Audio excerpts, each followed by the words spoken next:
პილატეს სასახლიდან დაწყებულ მსვლელობაში მორწმუნეების სიმბოლურად ჯვრებით, ლოცვითა და გალობით მონაწილეობენ, გზად კი 14 ჯერ ჩერდებიან. Via Dolorosa 600 მეტრი და 14 გაჩერება. ამ გზაზე მაცხოვრის თითოეული შესვენება დანომრილია. ჩვენ ახლა მეოთხე გაჩერებასთან ვიმყოფებით, სადაც ჯვრის სიმძიმისგან დაღლილი იესო ქრისტე კედელს მიეყრდნო.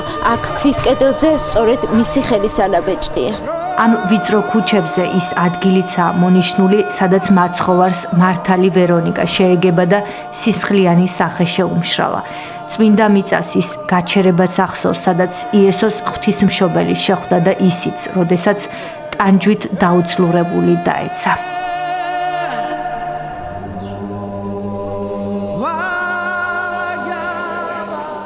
ბოლო გაჩერება გოლგოთა, იქ სადაც უფლის წამების ადგილი, გარდამოხსნის ქვა და ქრისტეს საფლავია.